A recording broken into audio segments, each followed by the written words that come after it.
খুব সহজে গ্রাম্য স্টাইলে রান্না করে ফেললাম পটল চিংড়ি। আমি এখানে সমস্ত উপকরণ নিয়ে নিয়েছি।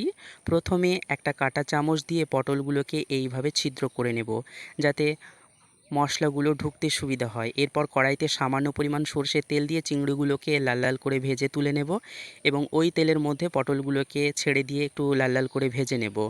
আমি এখানে ব্যবহার করছি দিন আমরা রান্নায় যে সমস্ত মশলা ব্যবহার করি সেগুলোই এখানে দিয়েছি, যেমন লঙ্কা গুঁড়ো, জিরে গুঁড়ো, হলুদ গুঁড়ো, কয়েকটা চেরা কাঁচা লঙ্কা এবং সামান্য পরিমাণ পেঁয়াজ কুচি এবং সামান্য চিনি এবং স্বাদ মতো নুন। এরপর সামান্য জল দিয়ে এটাকে ভালো মতো কষিয়ে নেব। জল শুকিয়ে আসলে চিংড়িগুলোকে ছেড়ে দেব।